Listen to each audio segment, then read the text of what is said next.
Pessoal, vamos lá? Hoje nossa aula vai ser para falarmos de exercício físico e fortalecimento do nosso sistema imunológico. Então é importante que tenhamos esse conhecimento e diante dessa pandemia que estamos vivendo, nada mais justo entendermos como funciona as nossas defesas. Vou começar vou diferenciar as células sanguíneas. Então eu tenho as células vermelhas e tenho células brancas. Essas células chamamos de células vermelhas ou eritrócitos, ou mais popularmente conhecida como hemácias. Então, as hemácias são essas células que têm a grande função de transportar os gases no nosso corpo e transportar, né, o querido oxigênio para todas as nossas células. Temos também as plaquetas, que são as células que têm a grande função de coagulação sanguínea, e a nossa aula de hoje vai ser para falar realmente dos leucócitos. Então, essa defesa que nós temos, que pode ser dividida e pode ter várias células, que são os linfócitos, T e B, monócitos, que são os precursores dos macrófagos, eosinófilos, basófilos e neutrófilos. Então, vamos estar dando essa aula para vocês, e aí vocês vão começar a ter um entendimento sobre o que é que funciona, como é que nós somos atacados e como é que combatemos tudo isso. A partir daí, o que é imunologia? O que é a imunologia do ponto de vista biológico, fisiológico? A imunologia, ela é constituída por uma complexa rede de células, moléculas e processos biológicos que protege o organismo contra doenças. Então, eu tenho algo que vai me proteger, que vai proteger a minha integridade, que é esse chamado de sistema imunológico. E o sistema imunológico, o Edward descobriu isso em 1796, então há um tempo atrás, muitos anos atrás, isso foi descoberto de como o nosso corpo reagia a esses micro-organismos. Claro, por que é importante? Primeiro, o sistema imunológico é essencial à vida. É fato. A falta ou deficiência dele leva a doença ou morte. Então, se você tem um sistema fraco, debilitado, você vai estar doente ou você vai vir a óbito. Então, eu preciso, por isso que é importante. Ele é importante também por conta das vacinas, por conta da nossa defesa. Então, a partir dos 2 meses de idade, começamos a receber aquelas várias vacinas. E essas vacinas protegem, imunizam o nosso corpo. Então, a gente faz com que o nosso corpo produza anticorpos para combater aquele micro-organismo invasor. E vou lembrar para vocês, que a gente vai estar falando de imunidade, vou estar lembrando para vocês que até 2 meses, ou dentro da barriga da mãe, a criança ela é imunizada através da placenta e através, claro, quando ela tem 1 mês, 1 mês e meio, 2 meses, através do leite materno, que é um grande imunizador nesse período. A partir disso, precisamos, esse campo capturou a atenção de clínicos, cientistas e do público geral, porque ninguém quer morrer. A expectativa de vida no nosso país, em países subdesenvolvidos, é menor do que países desenvolvidos. Isso tudo por causa do avanço da ciência. E com o avanço da ciência, o avanço tecnológico, o avanço da medicina, traz benefícios para fortalecer o nosso sistema. Então, de que maneira nós somos agredidos? E aí vocês olham a imagem e vão perceber, meu Deus, George Bush, Bin Laden, o tubarão voador, disco voador, Que espécie de invasores são esses? Não são desses invasores que estamos falando. Os invasores que estamos falando, eles podem ser bactérias, vírus, fungos e parasitas. São esses 4 invasores que realmente trazem transtornos, problemas para o funcionamento, ou seja, para a nossa homeostase. Então, é desses agentes, são desses invasores que nós vamos falar. E onde estão esses invasores? Onde estão vírus, fungos, parasitas, bactérias, superbactérias? Estão em todo o planeta. Então, em todo o planeta eles estão. E qual é a porta de entrada? Qual é a maneira mais fácil desses micro-organismos adentrarem no nosso corpo? É através da alimentação. A pirâmide alimentar. E essa aula tem toda uma dinâmica de mostrar a vocês que até a própria pirâmide alimentar, em 2001 e 2002, o Winnicott trouxe uma proposta de uma nova pirâmide alimentar. E essa nova pirâmide alimentar já não tinha a base, que era o carboidrato já não era mais base, e a base dessa pirâmide era atividade física e água. Ou seja, olhe que a base da pirâmide alimentar já traz atividade física. Então, quanto menos atividade fizermos, mais problemas podemos ter. Então, nossa aula vai começar a ficar boa. Mas antes de falar de exercício, a gente precisa falar aqui para vocês de sistema imunológico. Para a partir daí que vocês tenham esse entendimento, vocês sabem como o exercício vai contribuir ou prejudicá-lo. Aí, eu posso dividir o sistema imunológico em imunidade inata, imunidade adquirida ou adaptativa, certo? Por que isso, professor? O que é isso? Simples. A imunidade inata é a imunidade que a sua mãe passou para você. É a imunidade que você, do leite materno, da placenta, que contribuiu, que nasceu com você. E a imunidade adquirida é a imunidade que vamos adquirir depois do nosso nascimento. Então, é normal, é natural, um recém-nascido, com 1 mês, contrair uma bactéria, e o sistema dele não está preparado, ou o vírus não está preparado ainda. É medicado, tomam todos os procedimentos, essa criança, quando volta, depois de 1 mês, com 2, 3 meses, para este vírus, vamos imaginar, nessa pandemia, o Covid-19, uma criança com 1 mês de nascimento, ela teve esse problema. Olha que problema, olha que coisa. Mas só que ela se recuperou. Como ela se recupera, ela já está imune a esse Covid. Ou seja, eu já adquiri anticorpos para combater o Covid-19. Então, é dessa maneira que a gente vai adquirir e a imunidade funciona. É adaptável, é mais lenta.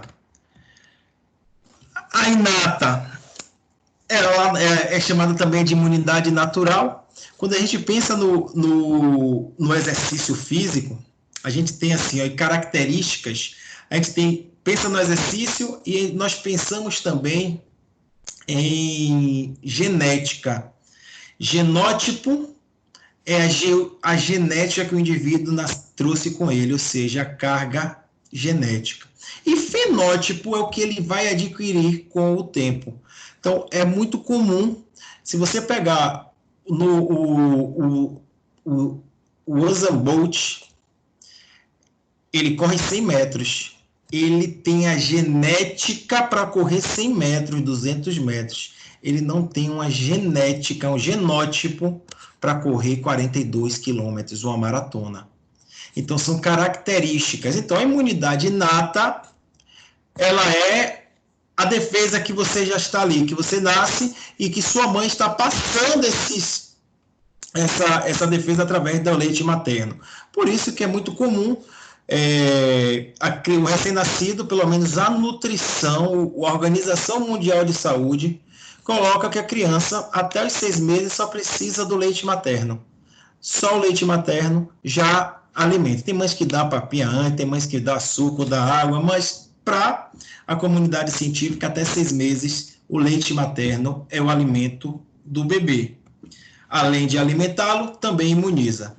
E o processo natural da fagocitose, que é a destruição desses agentes. Então, vocês percebem. Sempre que eu falar para vocês, pessoal, de antígeno, o antígeno são os micro-organismos que adentram no nosso corpo. O anticorpo é a produção da defesa, ou seja, é a defesa para este micro-organismo. Então, o processo natural que vocês acompanham aqui bem, pelas figuras 1, 2, 3 e 4, até a eliminação. Então, tem a entrada de um micro-organismo dentro da célula. Esse micro-organismo pode causar um problema, só que a nossa defesa com os nossos, as células natural killers, os grandes macrófagos, eles englobam essa bactéria, destroem essa bactéria e eliminam do nosso corpo. É dessa maneira simples. E eu vou aprofundar mais na frente, que tem micro-organismos que não conseguem combater, que essa primeira defesa não consegue. E a gente vai entender o que é que acontece posteriormente. Passando,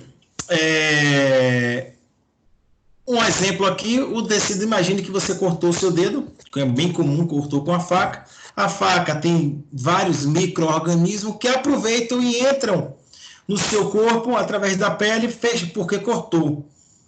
A partir daí, ao perceber o nosso organismo, ao perceber um agente estranho, automaticamente acontece, primeiro, uma vasodilatação, aumenta o calibre das nossas artérias, e com isso vai acontecer um fenômeno chamado de diapedese, que é a sensibilidade, ou seja, a passagem desses neutrófilos, que são as células de defesa, do sangue para englobar ou para fagocitar esses micro-organismos que adentraram a partir do corte. Englobam e depois, ou seja, destrói, fagocitam esses micro-organismos e volta ao padrão, que é retornar para a corrente sanguínea e eliminar. Então, é algo que acontece quase que diariamente, com machucados, com cortes, com ferimentos, e o nosso sistema, ele consegue um resultado de melhorar aquele sistema. E o que é que acontece? Falei do sistema da imunidade inata. Agora a gente vai falar um pouco mais da imunidade adaptativa ou adquirida. Este processo já é um pouco melhorado. Então é importante que quando eu falar da imunidade adaptativa, que vocês entendam que vai existir a imunidade adaptativa humoral e celular, que a gente vai falar aqui para vocês, e vai existir a ativa e a passiva, que vamos explicar e no final trazer toda uma síntese dessa primeira parte. Então, eu tenho o linfócito T e o linfócito B. Que diferenças são essas? A gente vai falar dessas diferenças para vocês. Os linfócitos B participam da imunidade adaptativa humoral. Que é isso, professor? O micro-organismo está dentro do nosso corpo, mas ainda não está dentro da célula. Pronto.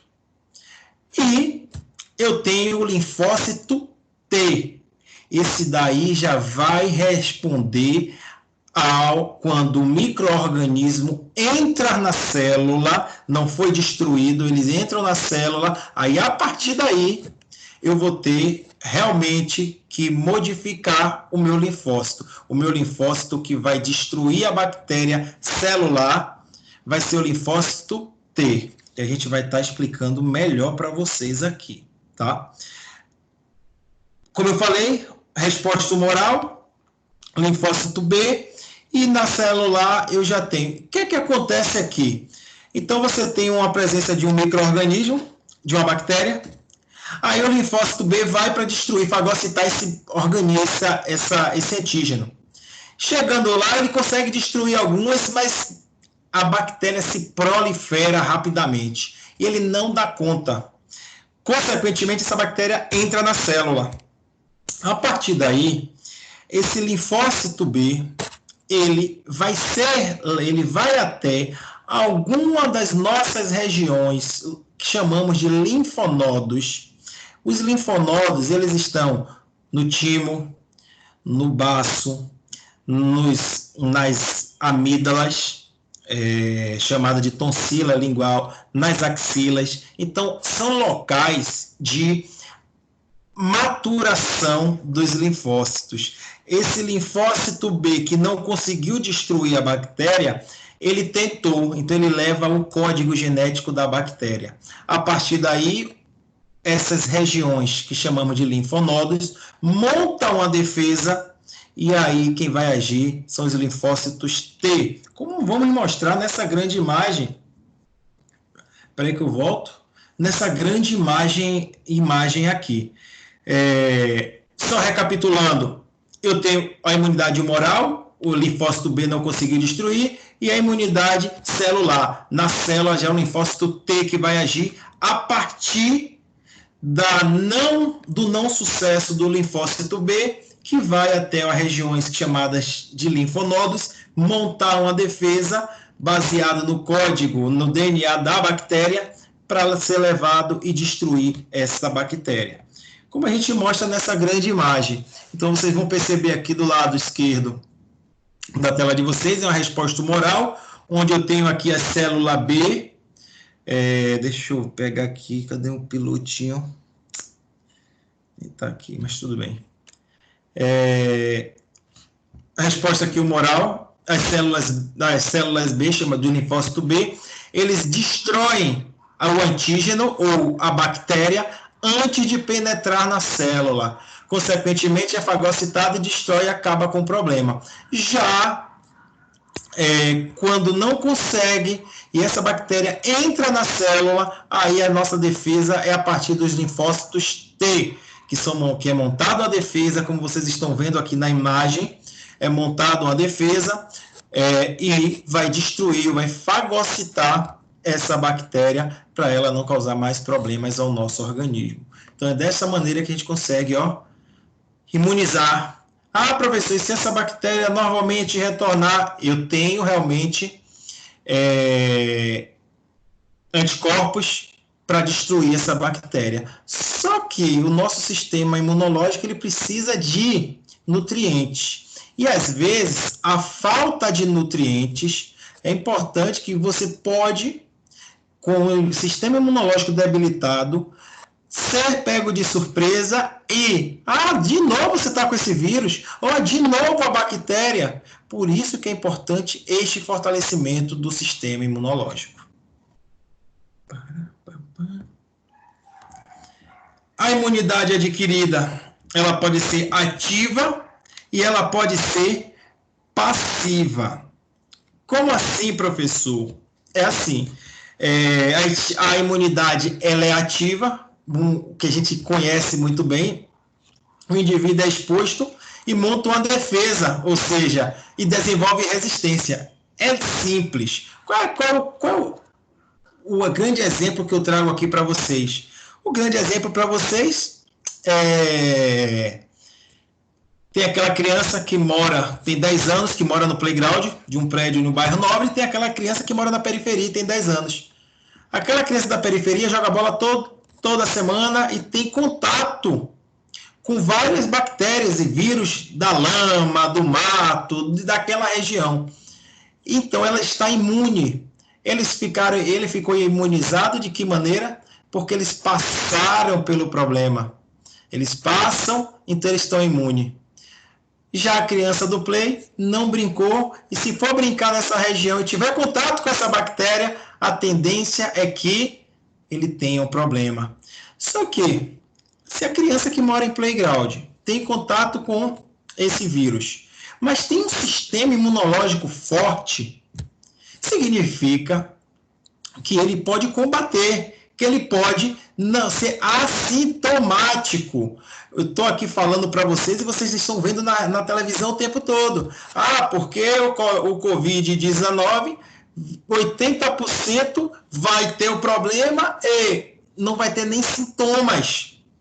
Vai ser assintomático. Esse assintomático é a mesma coisa quando você toma vacina. Ah, você tem 6 anos, 5 anos, toma vacina. Tem crianças que a vacina é a doença. E aí vai produzir anticorpos. Tem crianças que têm o sintoma. Qual é o sintoma? Febre, diarreia, pode ter vômitos. Eles têm os sintomas. E tem pessoas que não têm os sintomas, mas vai estar imunizada do mesmo jeito.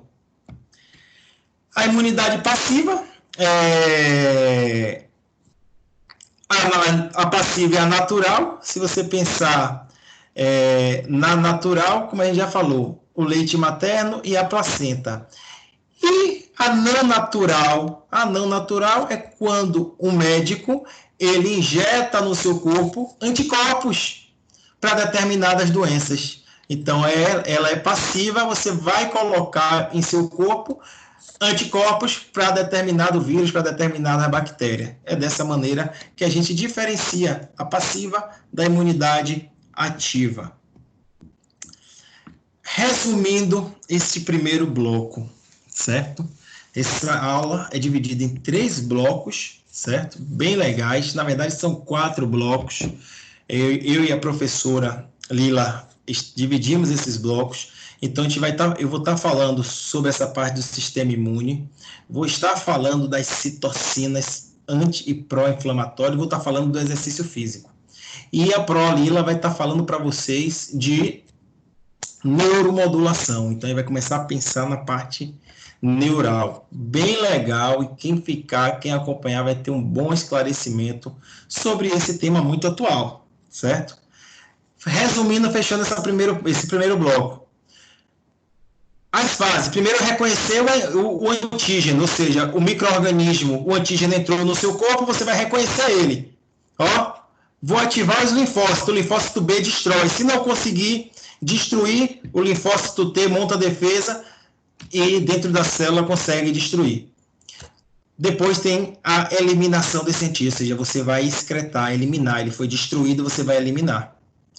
Vai ter um declínio natural e eu vou ficar lá com a memória imunológica, que tem lá um anticorpo que quando esse antígeno aparecer novamente, olha, eu já estou aqui e eu já sei o que é que precisa para destruir ele. Então eu tenho a memória imunológica. E aí, entramos no segundo bloco, entramos na segunda parte da aula. E nessa segunda parte, a gente vai falar de substâncias muito importantes, que são chamadas de citocinas, tá? As citocinas são glicoproteínas, que em geral apresentam baixo peso molecular e desempenham um grande papel, né, na mediação e regulação das respostas imunológicas. Dentro desses mensageiros, as células do sistema imune, hematopoético e neuroendócrino. Então, as citocinas, elas estão em comunicação o tempo todo. É importante. E aí eu vou mostrar para vocês algumas. Ah, citocina tal inflama. Citocina. E a outra é anti-inflamatório. O que é que a gente tem que fazer? Estimular a produção de citocinas anti-inflamatórias. Que bacana, né? Vamos para frente. E nesse gráfico aí, nessa imagem, desculpa, eu mostro a vocês, primeiro, as citocinas liberadas na resposta inata, logo no seu nascimento, na resposta adaptativa, ou seja, com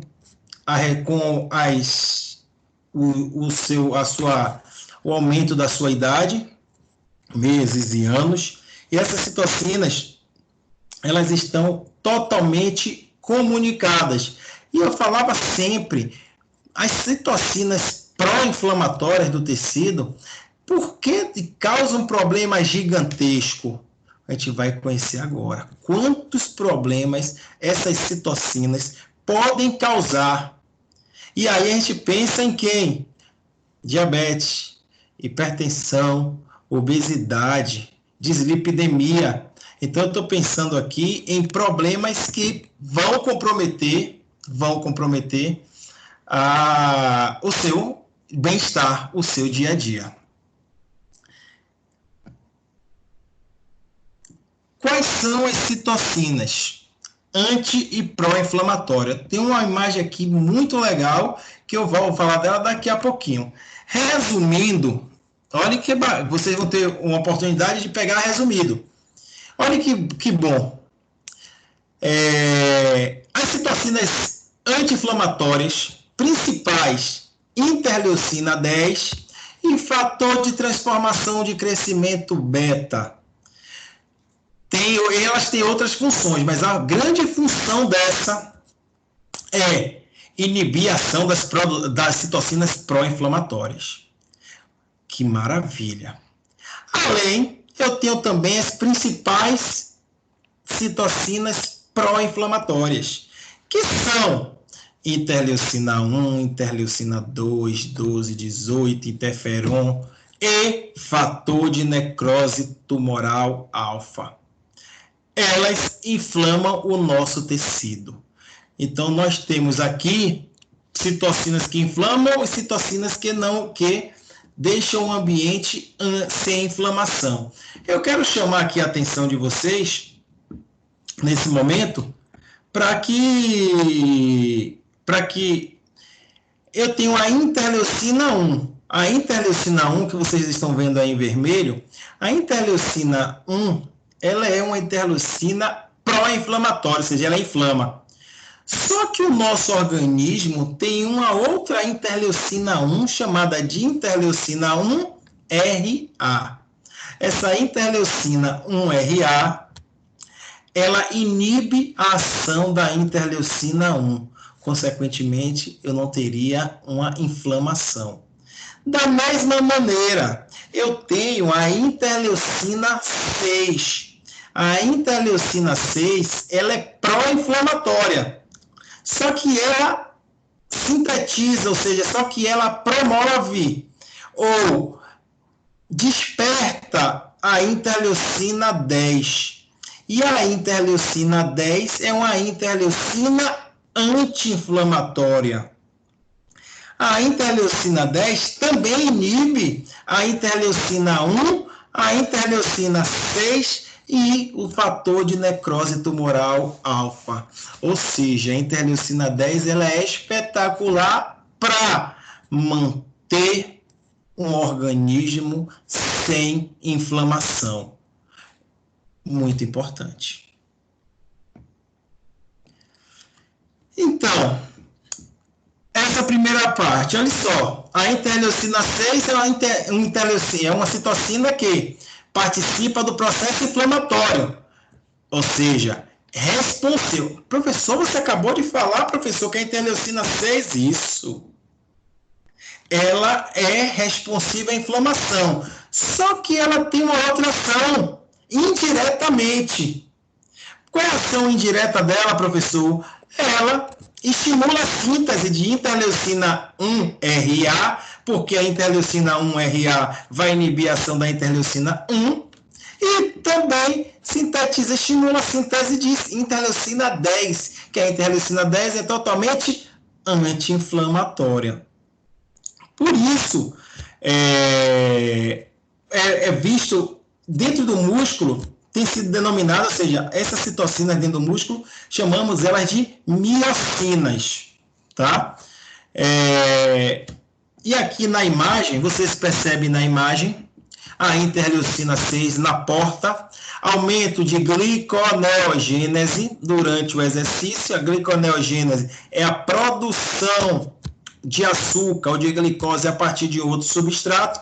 E também eu tenho o aumento da lipólise no tecido adiposo. Então, a interleucina 10, essa citocina, por conta da contração muscular, ela é sinalizadora de estimular a síntese de interleucina 10 e interleucina 1-RA, e ela promove aumento de gliconeogênese durante o exercício e aumento também da lipólise, ou seja, a quebra de gordura. Vem o grande fator mTOR.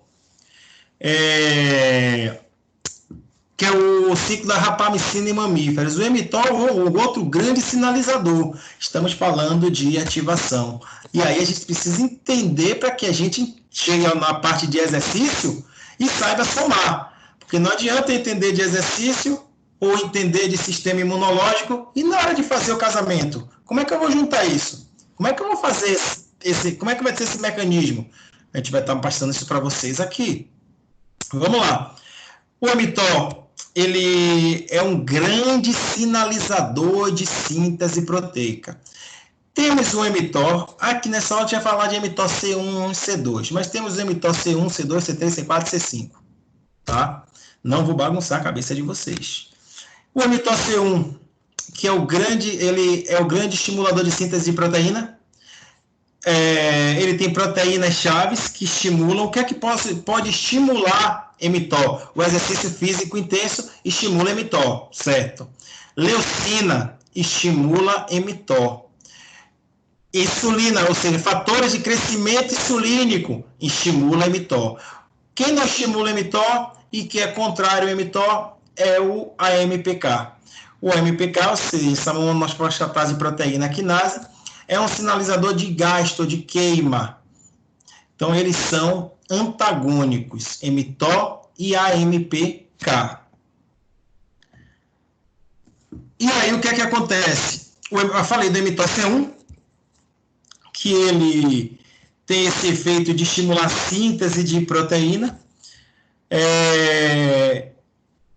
Ele leva a um efeito pró-inflamatório em células fagocíticas, aumentando sua capacidade de produzir quem? Interleucina 6, 12 e 23. A gente, professor, e a gente vai ficar decorando? Não, velho. Tem que decorar ou entender. Se a gente pegar aqui, ó, interleucina 12, ela é o que? Pró-inflamatória. Vai inflamar o tecido. Ou vocês não treinam. Quem treina realmente percebe que quando você estimula, no outro dia você está inflamado. Não está inflamado, não está dolorido? Então isso é uma inflamação. Isso é uma agressão a uma fibra muscular. E se é uma agressão, eu preciso do meu sistema imunológico para recuperar. Por isso que quando vocês estão gripados, ou recuperaram de uma gripe, e aí, mas não faça exercício não, fique 2, 3, 5 dias recuperando, porque se você fizer exercício, e dependendo da intensidade do exercício, você pode debilitar mais ainda e ficar doente de novo. Por que isso? Porque o seu sistema imunológico gastou uma energia absurda para combater o vírus.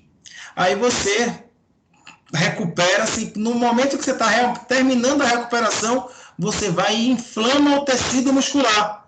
Consequentemente, eu preciso do meu sistema imunológico para ver essa inflamação do tecido muscular. Eu divido e o vírus pode se propagar novamente e desencadear aquelas respostas que nós já conhecemos. Por isso que, se está doente, recupere, estabilize o seu sistema imunológico e depois vocês podem voltar os treinamentos, tá?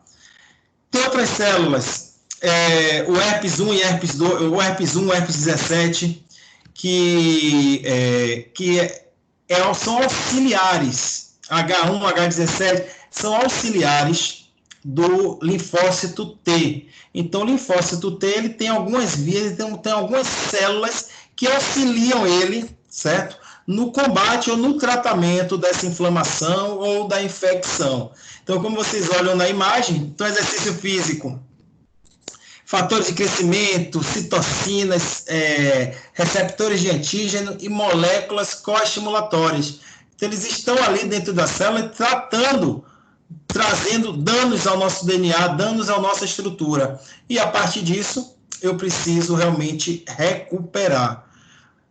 O mTOR C2, para que a gente não pule, ele está responsável pelo citoesqueleto, ou seja, pela estrutura celular, pela formação, pela forma da célula. É muito comum ter mTOR C2 as pessoas que têm alguns distúrbios, doenças como a AIDS, doenças como a malária, doenças como herpes, câncer. Então, é muito comum destruir essas células. Queria um aspazinho aqui agora e trazer para vocês que a AIDS, a doença síndrome da imunodeficiência adquirida, é a doença já instalada. O HIV é o vírus. Tem pessoas que têm o vírus e não têm a doença. Professor, o que é isso? Como é? Como funciona isso?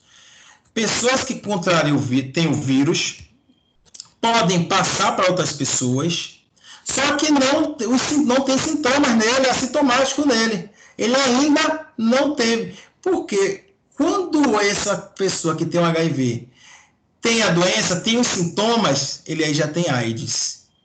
E aí ele precisa, porque a AIDS não tem cura, porque o nosso sistema imunológico não consegue, porque este vírus, ele vai e destrói quem? O linfócito T. Então, quando o linfócito T vai montar a defesa, esse vírus entra e destrói. É por isso que nós não conseguimos ainda combater este vírus e com a herpes também, e outros. Beleza. Parte 1, parte 2. Agora vamos para o desfecho. Não o desfecho. Vamos para a parte 3. Porque aqui a gente ainda vai ter uma partezinha que a gente vai fazer a ligação, exercício e sistema imunológico, o que é que pode e o que é que não pode. Já falei para vocês de sistema imunológico. Expliquei de sistema de imunidade inata, adquirida, humoral, celular, ativa e passiva. Expliquei para vocês os grandes sinalizadores que são as citocinas. E vamos falar agora do exercício físico. Depois a gente vai fazer o casamento. Então, diante de toda a revolução tecnológica que enfrentamos, as doenças, o sedentarismo. Hoje temos elevador, controle remoto, carro.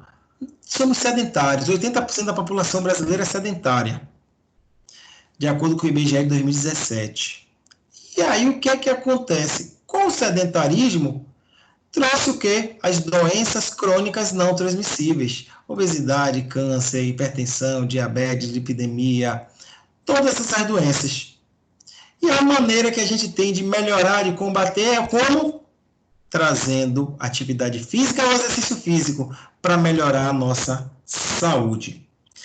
Rapidamente, eu vou diferenciar para vocês a atividade física de exercício físico. Lembrando, atividade física é qualquer gesto motor que aumente o seu metabolismo. Qualquer gesto motor que resulte num gasto de energia acima dos níveis de repouso. Simples, varrer uma casa, jogar bola, tudo é atividade física.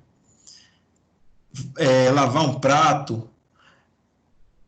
Tem benefícios? Tem.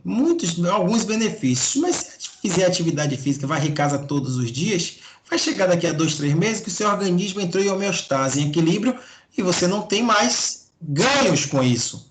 Por isso que eu quero falar e falar bem mais de quem? Do exercício físico. O exercício é algo estruturado. Precisa realmente de um profissional de educação física. Em alguns casos, o profissional, o fisioterapeuta, ele pode prescrever o exercício dentro de uma reabilitação, porque ele trabalha com exercício, tá certo? Ele não pode prescrever um treinamento, uma periodização, mas ele sim faz planejamento e prescreve o exercício sim para recuperar aquelas lesões. E o exercício físico é muito mais específico.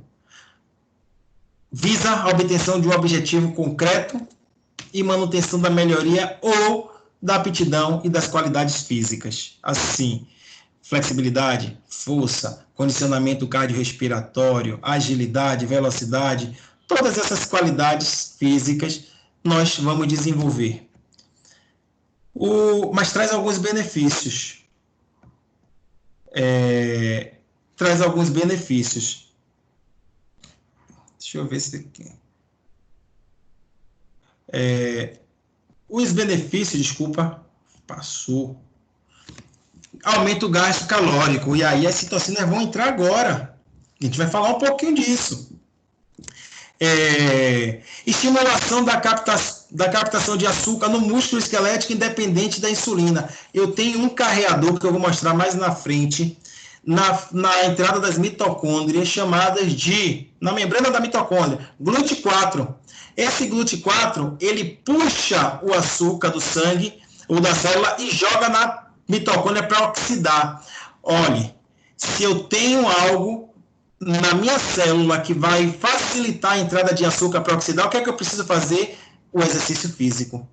Porque se eu não faço exercício físico, esse açúcar na minha célula, ele é armazenado. E é armazenado na forma de quem? De triglicerídeos. Por isso, e o meu açúcar elevado, consequentemente, faz com que eu não tenha que secretar muita insulina. Olhe que coisa bem bacana. O exercício físico, ele diminui a resistência insulínica.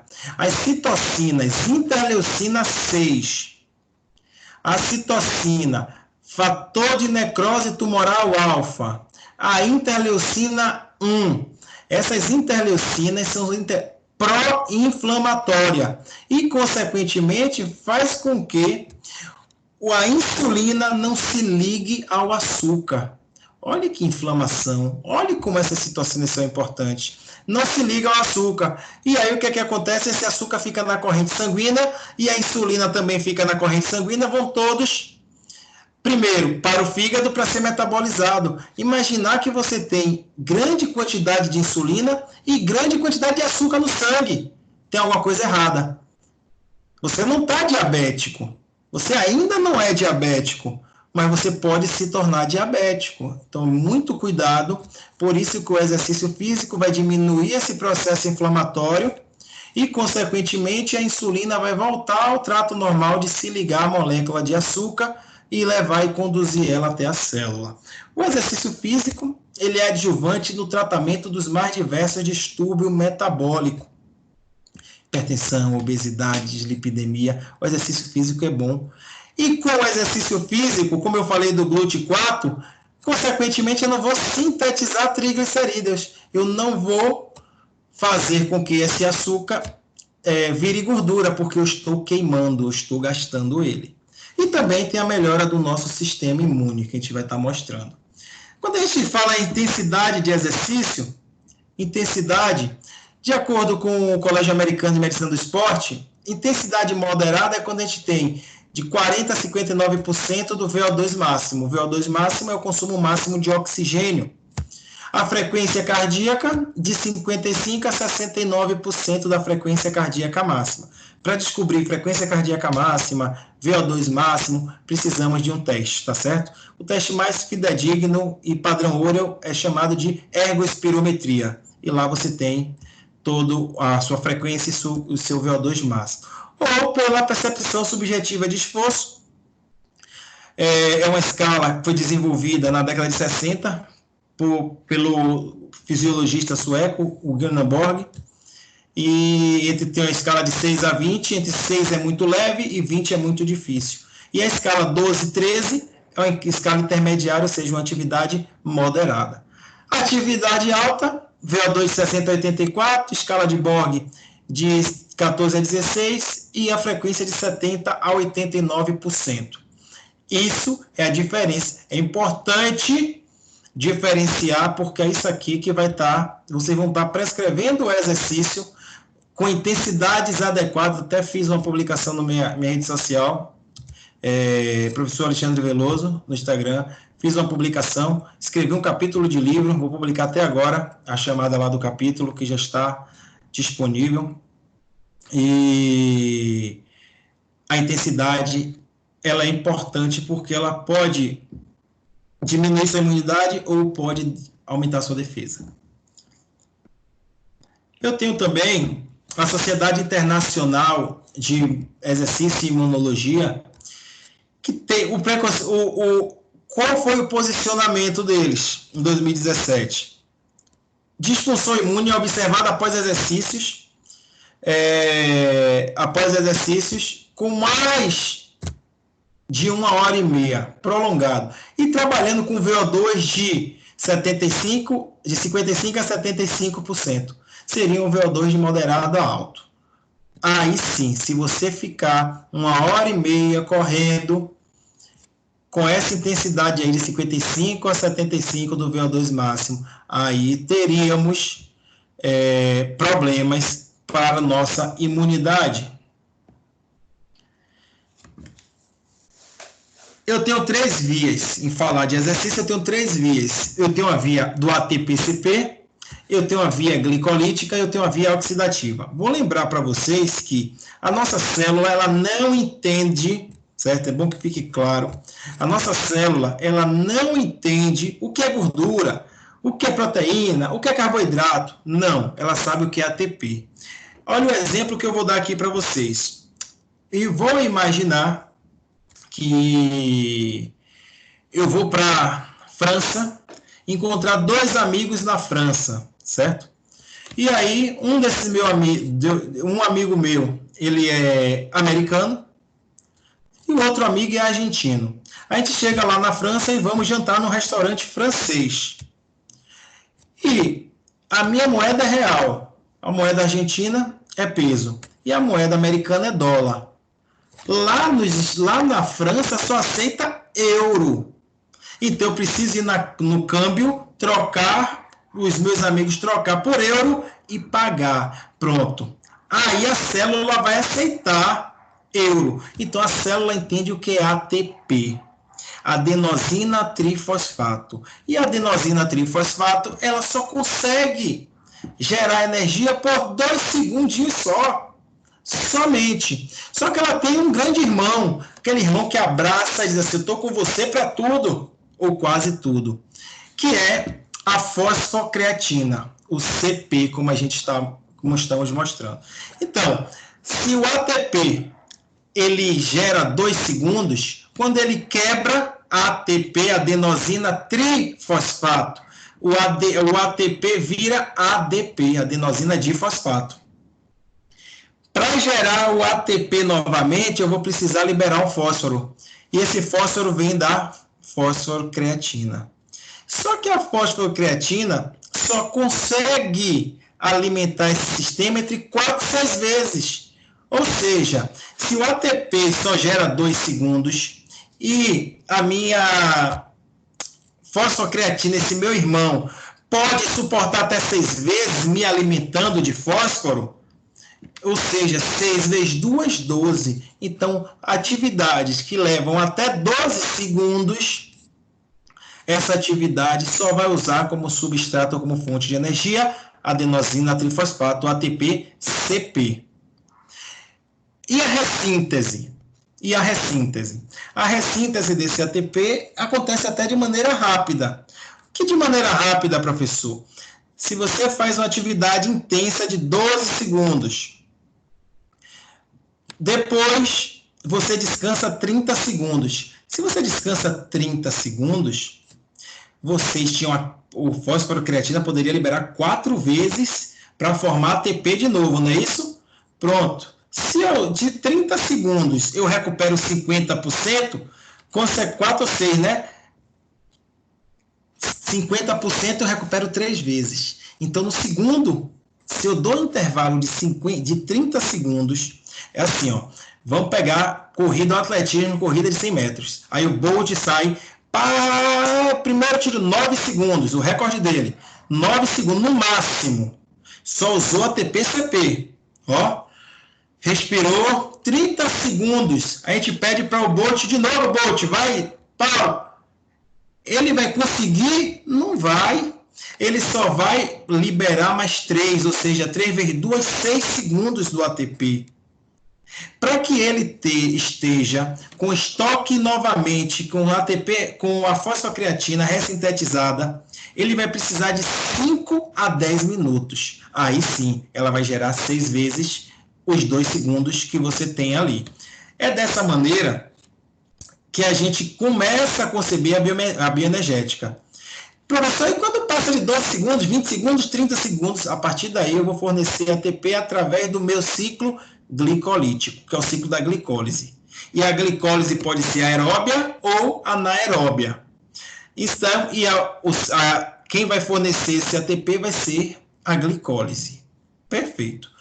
Quando eu passo de 1, 2 minutos, aí quem vai fornecer esse ATP, vai produzir esse ATP, vai ser a gordura, que entra na via oxidativa. Então, é muito simples entendermos um pouco dessas vias para saber de intensidade. E aí veio um método muito famoso. Primeiro que o método foi proposto bem lá atrás, o Fast-Lec, que é um jogo de brincar de correr, um treinamento intervalado, e veio um método muito famoso, feito por Okumi Tabata, japonês que desvendou isso aí, só que o método Tabata não pode acontecer, porque quando ele lançou esse método, eu acho que ele não pensou na fisiologia, porque é impossível pegue o maior atleta do mundo, Bolt, peça para ele, imagine, 20 segundos de atividade, descansa 10 segundos. Faça isso 8 vezes. Pense em você correr no máximo, corra no máximo, no máximo, 20 segundos, parou. Descanse 10 e corra mais 20. Você pode até conseguir na segunda e na terceira. Não tem como conseguir mais. Então, foi um método que foi publicado lá atrás e hoje o método já se revolucionou. Porque o método sofreu diversas adaptações. Porque a primeira proposta é impossível. Ninguém consegue recuperar. Isso é fisiologia. E quem estuda fisiologia sabe, não dá. É impossível, pessoal. Não pode acontecer, não. É impossível. Não tem. E se ele estivesse utilizando algum ergogênico? Não dá, é impossível. Então, eu preciso de tempo para ressintetizar o meu ATP. Beleza? Já falei aqui das intensidades, eu falei para vocês. Olha como ele vai alimentando aqui, ó. O azul é o ATP vai caindo e a fosfocreatina vai liberando o fósforo. E pode chegar até 10, 12, 14, no máximo 14 segundos, 12 segundos, que é o máximo que a gente consegue fornecer energia através do ATP-CP. Olha aí que eu falei para vocês. Seja a proteína, seja o triglicerídeo, a gordura, ou seja o glicogênio. Todos eles vão quebrar piruvato. Piruvato, o ácido pirúvico, na presença do oxigênio, ele é quebrado em acetil com a enzima A, como vocês estão vendo aqui, acetil com a enzima A, e entra no ciclo de Krebs, onde vai receber 8 reações para gerar energia para liberar ATP. Caso esse piruvato não tenha oxigênio próximo, ou seja, o piruvato sem a presença do oxigênio, ele é quebrado em lactato, consequentemente interrompe a atividade. Então é assim, você tem atividade, é quebrado. Professor, como é que eu vou saber se tem oxigênio e se não tem oxigênio? Atividade intensa e atividade mais branda, mais tranquila. Quando eu tenho uma atividade intensa, eu tenho mais de 40% das fibras daquele grupamento muscular em atividade. Então, se eu tenho mais de 40% das fibras em atividade, vai acontecer uma oclusão vascular. E essa oclusão vascular não vai permitir que o oxigênio entre. E se o oxigênio não entra, eu tenho uma quebra em lactato. Quando eu tenho uma atividade suave, que eu tenho 10, 20% das fibras em atividade, esse oxigênio é um receptor que passa facilmente, não vai existir oclusão, não vai ter bloqueio, e, consequentemente, eu vou ter o piruvato sendo quebrado em acetil coenzima A.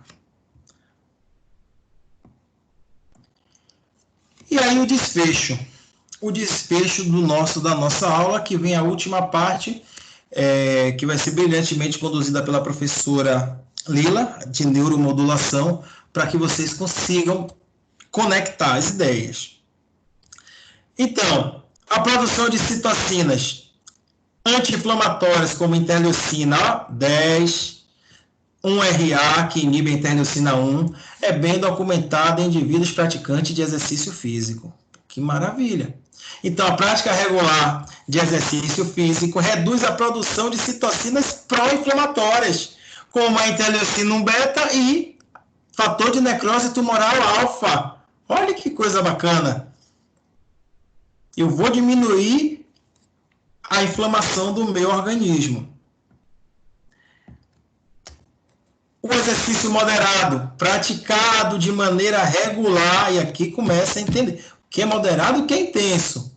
O exercício moderado, praticado de maneira regular, tem a capacidade de induzir o músculo esquelético a atuar como órgão endócrino, na produção de quem? Das miocinas. Olha que coisa boa. As miocinas mais abordadas no exercício moderado, certo? Apresentam efeito o quê? Anti-inflamatório, interleucina 10 e a interleucina 1RA, que inibe a interleucina 1. E a interleucina 6. Por que a interleucina 6 que eu expliquei para vocês? Porque ela é pró-inflamatória, mas só que ela tem estímulo, ela tem um viés de alimentar, de induzir a secreção de interleucina 10, que é a interleucina pró-inflamatória, e interleucina 1RA, que inibe a interleucina 1.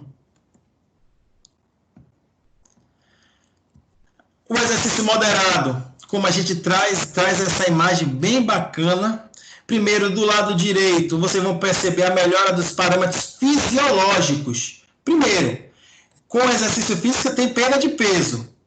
Com exercício físico, você tem uma diminuição de doenças cardíacas, ou seja, você tem uma melhora. Aí vamos para o lado. O exercício, e nessa imagem aqui, ele traz aumento de proteção e aumento de vulnerabilidade. Eu tenho dois momentos. Ou eu fico mais vulnerável, ou eu fico mais protegido. Por isso que o exercício moderado vai melhorar, pode aumentar a função imunológica e diminuir o risco de infecção. Então, os resultados do estudo corroboram que o treinamento moderado pode diminuir a suscetibilidade a infecções respiratórias. Olha que coisa boa. Por isso, olha aqui como o exercício intenso, ele aumenta, olha interleucina 1, TGF, beta, aumenta a suscetibilidade a infecções por micro-organismo. É uma janela aberta, pessoal. Por que chamamos de janela aberta? Por que chamamos de aumentar a apoptose em linfócitos e a destruição? Porque o exercício intenso faz com que o seu sistema imunológico cuide do seu sistema muscular. E aí, vírus, bactérias podem ficar mais soltos caso estejam presentes no organismo. Então, é janela aberta, porque eu vou combater a inflamação na célula, ou eu vou combater a inflamação muscular. Eu aí fico, então eu preciso, e já o exercício moderado, além de aumentar a imunidade, além de estimular os TH1, TH17, também aumenta o interferon, o IFN, porque esse interferon ele é importante para deixar o organismo sem inflamação. Consequentemente, eu tenho um aumento de resoluções de infecções. O exercício moderado auxilia. Olha aqui que bacana. E aqui nessa imagem vocês conseguem visualizar a atividade intensa e atividade moderada. Quando eu falei para vocês uma janela aberta, a imagem está mostrando a produção de citocinas anti-inflamatórias, certo? Só que o nosso organismo ele está mais suscetível a infecções. Por quê? Atividade intensa, eu vou tentar cuidar do meu sistema muscular e as nossas queridas bactérias, fungos, vírus ficam mais soltos para poder se proliferar e destruir as células que eles estão próximos ou já estão alojados. Já a atividade moderada, olhe, vocês percebem que as interleucinas, interferon, interleucina 1, fator de necrose tumoral, tudo ao redor, não inflamando, ou seja, não consegue adentrar, eu tenho uma melhor, até porque os atletas, eles estão mais suscetíveis a lesão. Pô, o atleta, professor, o atleta que ele é tão bem condicionado, vai estar por isso. O atleta, ele se alimenta bem, ele treina bem, mas quando ele pega uma infecçãozinha, o organismo dele trata a infecção e ele é atleta. Por isso que ele precisa... o atleta, ele tem um organismo mais forte? Tem, mas só que a atividade dele, como é muito intensa, debilita ele praticamente todos os dias, por conta do treino intenso. Se ele não treinar forte, ele não vai ser campeão, ele não vai chegar em primeiro. Então, ele precisa treinar forte. Então, vai ser contrário. Fechando, diferentes questões sobre as intensidades de exercício e suas consequentes mudanças nos parâmetros imunológicos continuam sem respostas, então precisamos realmente de mais coisinhas, estudar um pouco mais, é só o pontapé inicial, vejo muito por esse lado. Não há um entendimento que a prática de exercício na intensidade moderada gera benefícios a níveis fisiológicos, hormonal e imunológico, enquanto que atividades intensas apresentam mais controvérsias. Fatos apontam para a necessidade de mais pesquisas acerca da atividade de infecções e a sua modulação no eixo neuroendócrino de diferentes situações de exercício. Então, precisamos testar mais, precisamos visualizar mais. A prática regular de exercício físico pode ser benéfica para a saúde, porém, parâmetros como volume e intensidade devem ser observados em suas prescrições é isso que eu falei, muito cuidado, todos prescrevendo exercício, exercício em casa, o cara está lá dando vida, exercício, sem saber a intensidade, sem saber se o seu aluno, e aí você tem um aluno que está em casa, numa boa, sem problema algum, e o vírus está por aí, esse cara começa a fazer exercício, debilita o organismo dele, e ele contrai o vírus, esse cara pode vir a óbito. Por isso que a gente precisa controlar as intensidades. De uma maneira geral, o exercício de intensidade moderada promove proteção contra infecções, fato. Em contrapartida, a atividade de alta gera um aumento nas concentrações de citocinas no padrão TH2, visando uma diminuição no dano do tecido. Ou seja, pessoal, é para que fique entendido que a atividade intensa, você secreta citocinas anti-inflamatórias para cuidar do seu corpo, para cuidar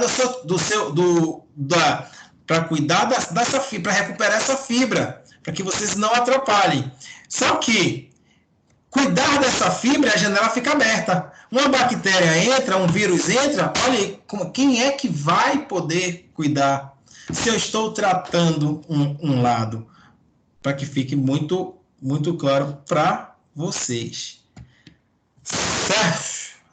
Essa imagem é maravilhosa. Ufa, uma horinha, mais ou menos, 1h20 de aula, que vai ser fechada com a nossa professora maravilhosa Lila, que vai estar dando continuidade aí ao neuromodulação agora. Beleza, galera? Fiquem com Deus. Beijo. Até a próxima. Fui!